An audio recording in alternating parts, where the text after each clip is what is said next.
The kind of disappointment you suffered at your 2016 convention in Port Harcourt when you aspired for the chairmanship of the PDP and worked so hard towards it. Are you still interested in that office? Well, let me state very emphatically that I joined the PDP in 1999, not because I want to be national chairman, but I wanted to contribute my quota to deepening democracy in Nigeria, which I'm very positive that I have done quite magnificently and satisfactorily to the best of my ability and my assessment.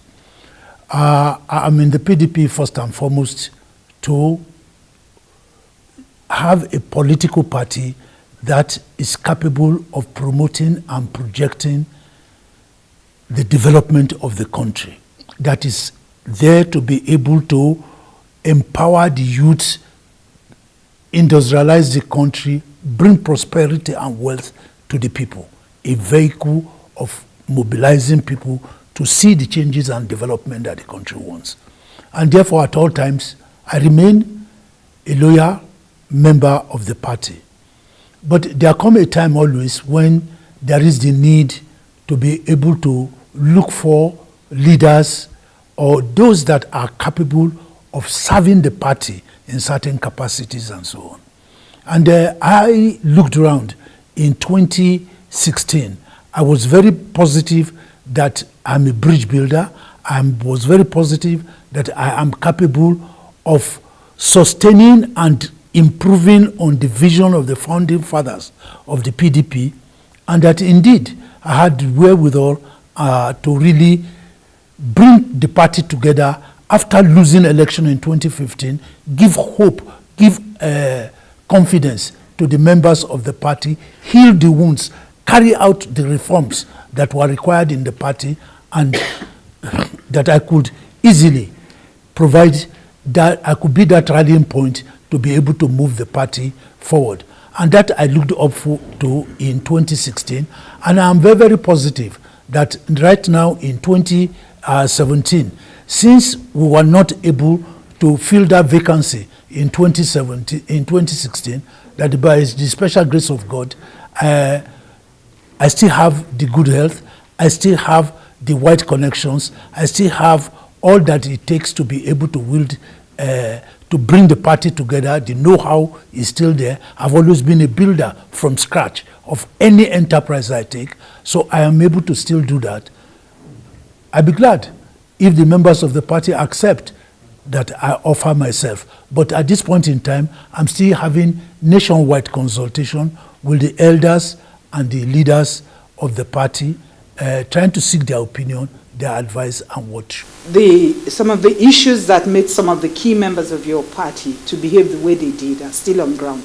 Some of them believe that the case you have with the EFCC will work against the party, that the ruling party may latch onto it at any point in time to disorganize the party. Have you been able to resolve that? Because the case is still pending. Well, let me, I think the case is sub judice, or it will be sub judice of me to really discuss a case that is ongoing in court. I believe that it is the opponents or my opponents who are afraid of my strength and my capability that are actually looking for lame excuses. The party did not come up with that. If my memory is not short, the two lead or three lead lawyers, Chief Wole Olanipekun, Kanu Agabi, Chief Michael Zekome, wrote position papers to the chairman board of trustees at that time, explaining that they have with their knowledge, with their profession, they felt that there was no case at the end of the day, that I'll be exonerated from the allegations that there were. That were been leveled against me, and this was political witch hunt. It was because of my roles in 2014 elections, in the 2015 elections, and that the court of law will definitely, at the end of the day, find me clean and clear. But who am I? I am standing I'm facing the charges right now. I'm not in a position to say, look, this is what it is.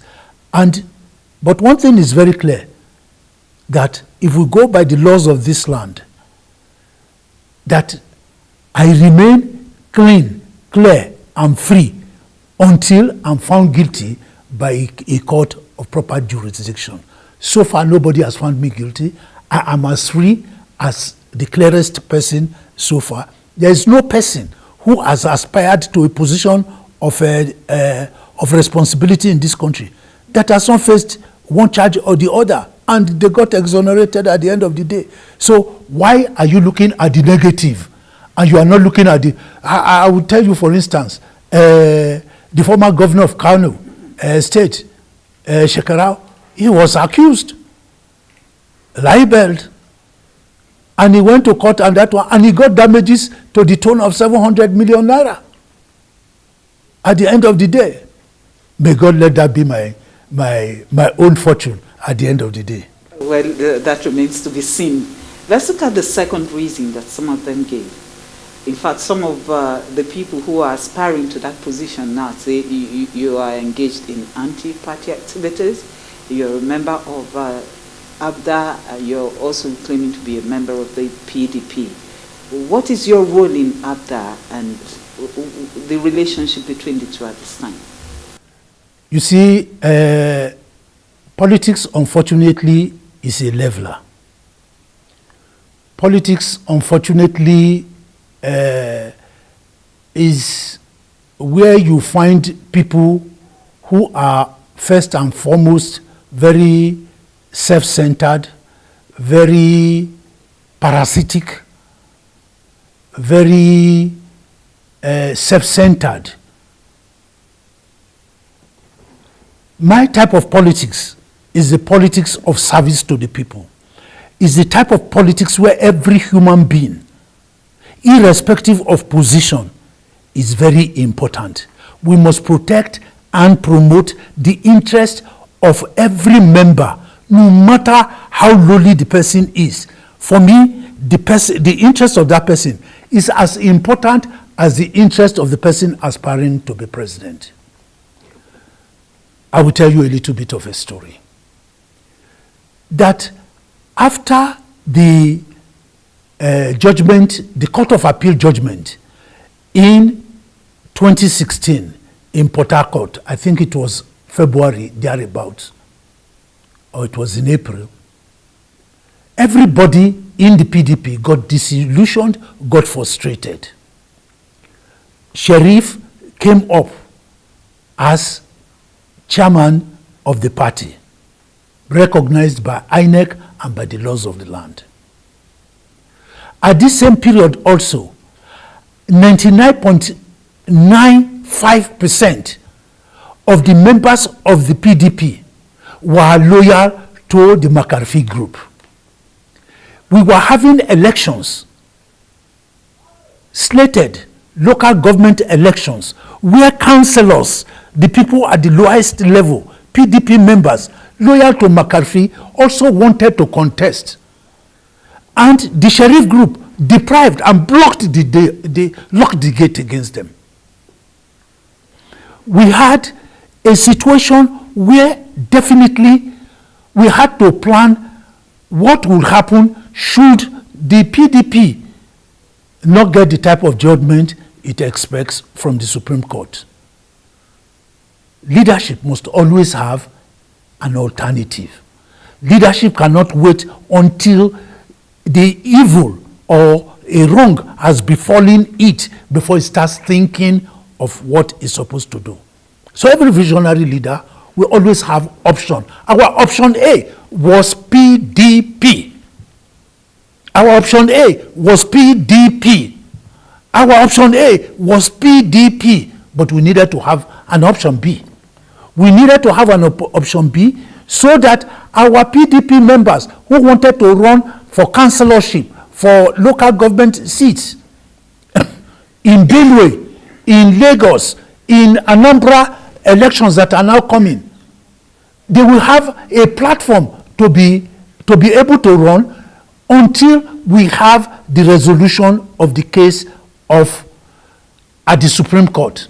We thank Almighty God that the Supreme Court decided to to resolve the matter before they went on their long vacation in August. Otherwise, we would have been confronted with a situation if the Supreme Court said they were going to give judgment in November this year, in December this year. What could we have done? Elections would have taken place. The party, the PDP, we had no access to PDP, which was the platform, which was our plan A.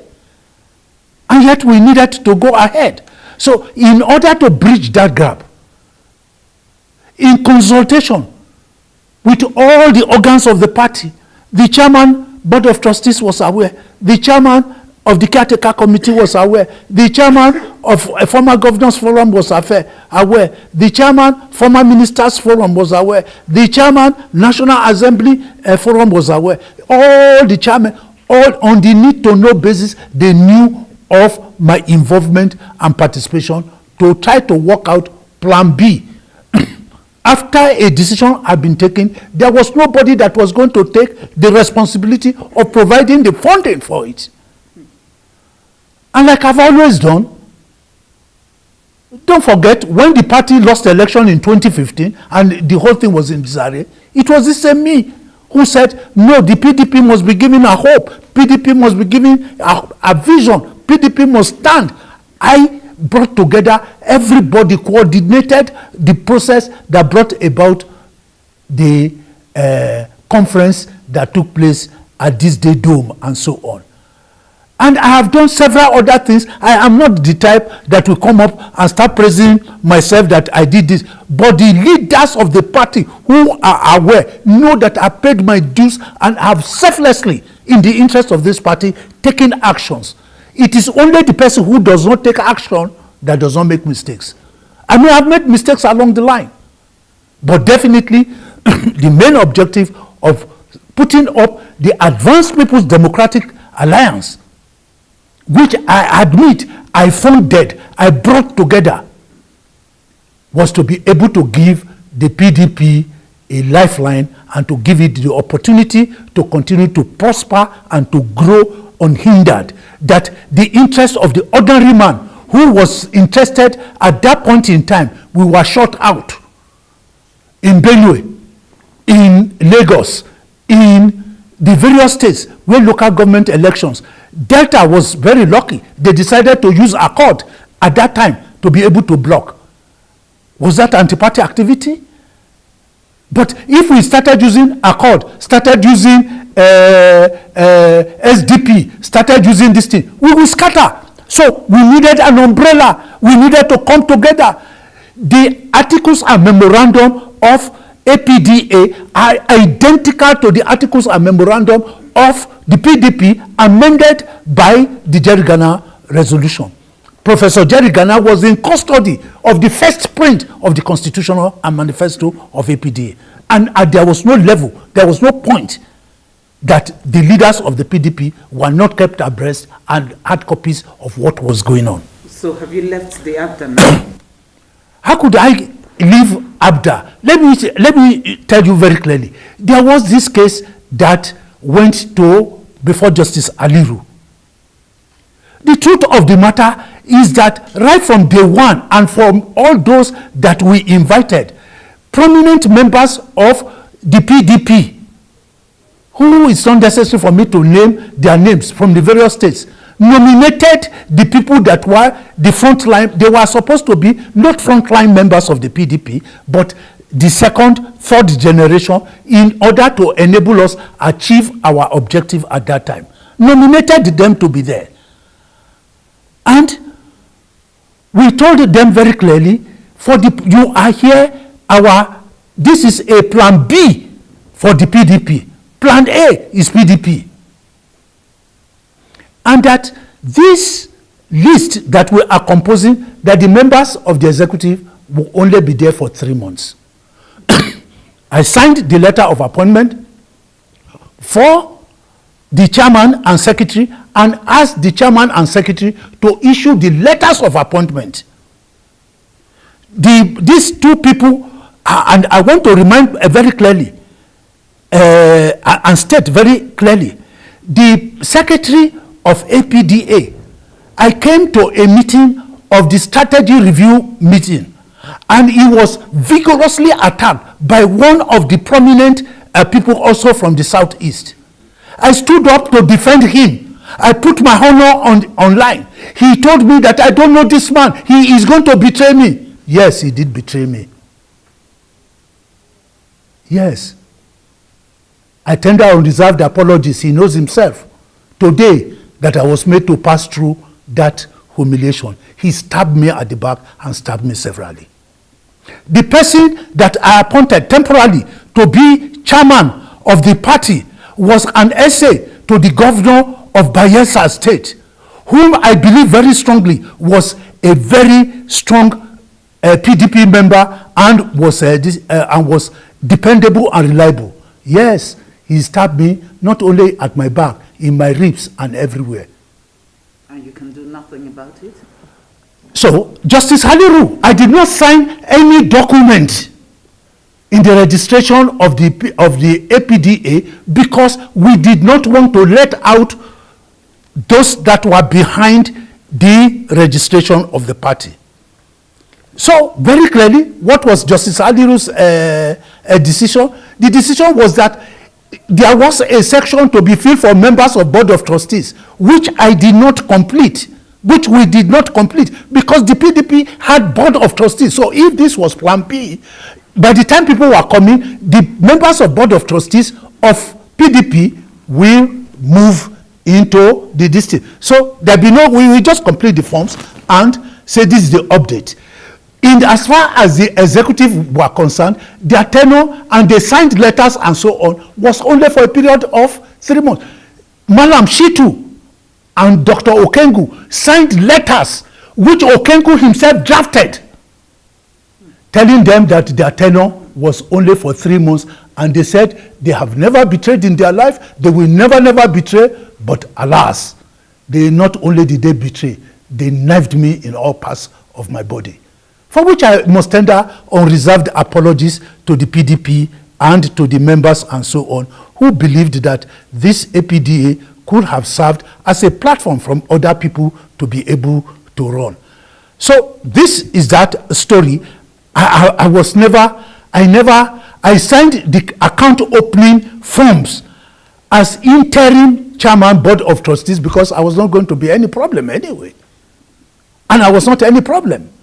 And the judge has stated that even those letters I signed, because my name was not in the documents that were forwarded to INEC, that they are null and void and of no value. So there is no. I conclude that you're a bona fide member of the PDP. I was always a member of the PDP. I've never left PDP. And in point of fact, I went to address my local government members. They are seeing me. If at any time I did not affirm to them that, look, from head to my toe, in my DNA and in my blood, I am PDP and McCarthy Group leader. And I stand and defend. I'm a repentant McCarthy Group person. I have nothing to do with Amadou Sharif. Let's look at the issue of zoning and micro-zoning, because some of your co-aspirants from the Southwest believe that in spite of the fact that the position has been zoned to all of the South, that it should be micro-zoned to the Southwest, because the Southwest has never really held that position before. Yet you are contesting. The PDP has never zoned the chairmanship to the Southwest.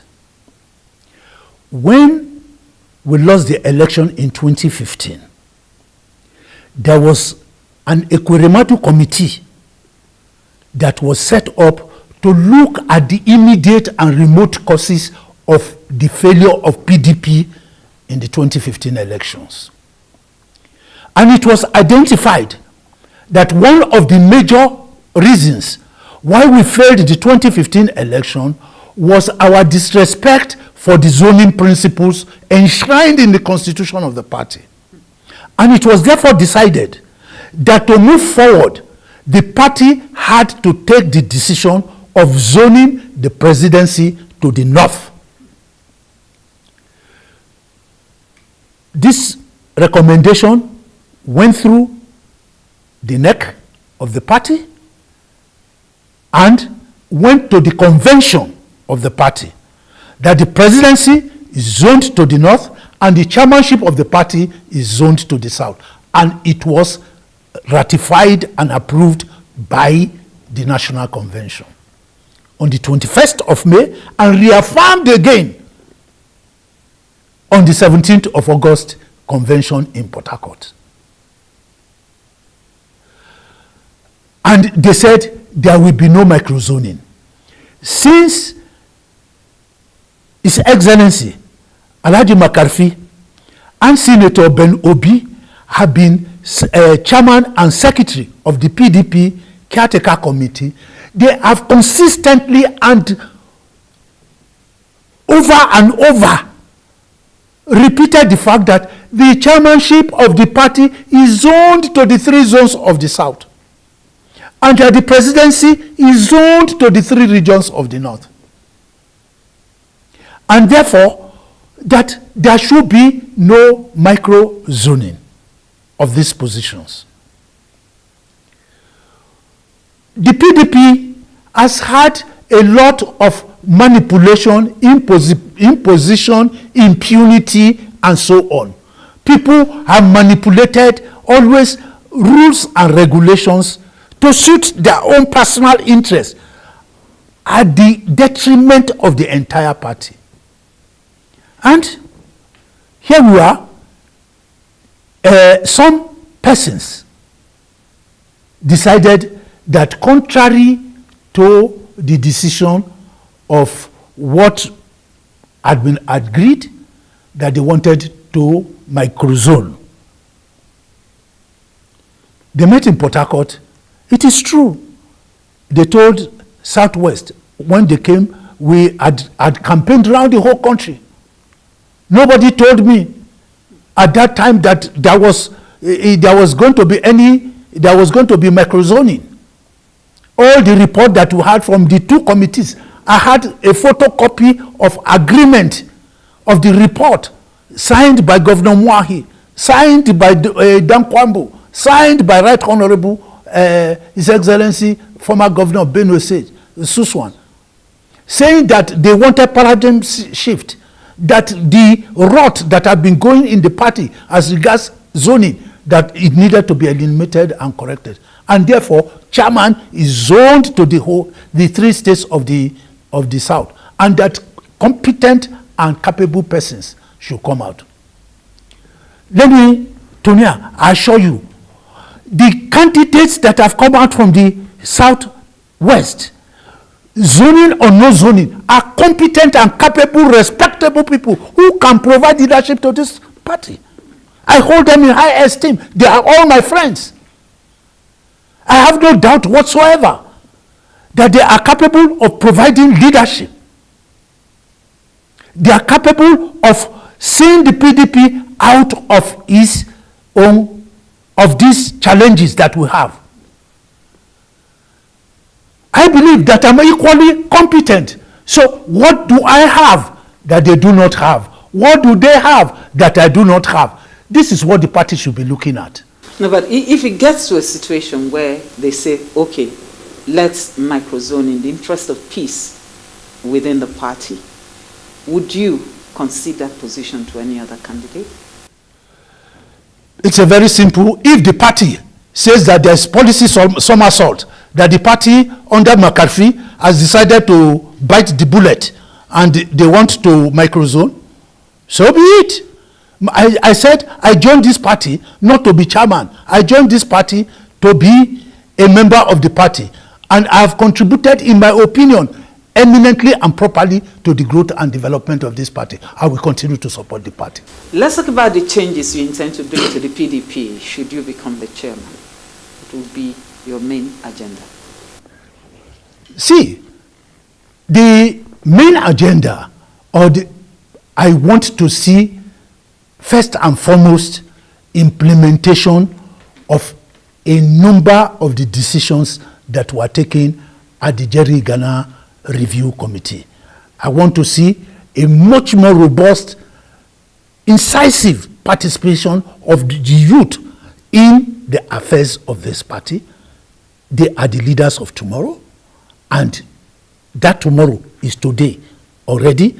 We should be on our way out and be able to sit down at the back and watch them develop. The empowerment of the women. I want to see transparent, open, very transparent internal democracy. I want to see the presidential elections conducted in a free and fair manner. That what I experienced as a chairmanship candidate right now, the discrimination, this thing, that nobody suffers it anymore. I don't want a situation where any candidate of this party, we have to pay any official of the party millions and billions of naira to be able to obtain a ticket. The party should be looking for ways of supporting the candidates and the aspirants to run election. There are several other reforms. There is the need to reunite the party, to reconcile the party. I'm a bridge builder from the north to the east to the west. I can claim to be a southwesterner. I can claim to be a south-southerner. I can claim to be a northerner. I am an embodiment of all of this. I want one united, indivisible, and indissoluble Federal Republic of Nigeria. I'm tempted to ask you this question. These reforms that you intend to bring to the party are far-reaching ones, and one that would probably upset the status quo. Can you really see some of the leaders of your party backing you up in this? See, the leaders of my party must wish this party well. It is very painful. If we started this reform last year, if Amadou Sherif did not drag this party into the debt we are, we would have had a convention last year. We would have had much more time to drive this. But now we have to choose our priorities in driving the reforms that are required. But there must be a sense of purpose and a sense of confidence. There must be hope properly that this administration, if I have the opportunity to serve as a servant in the position of chairman, we will definitely achieve this, and we will carry everybody along and so on. Yes, there are people who don't believe, even it comes from the simple word called leader, and I tell everybody, look, we are all stakeholders in this party. Your view as an 18-year-old, as a youth, is as important as my view as an elder of the party. Contribute. Let us, it is the dynamism of the youth and the experience of the elders that will take us to the promised land. We all have to unite. We all have to embrace and respect each other and build one strong party that will definitely lead this party to success in 2019. 2019 is my goal. I don't want to run for chairmanship just for the sake of the name of chairman. I want to win 2019 election for the PDP. That is my goal.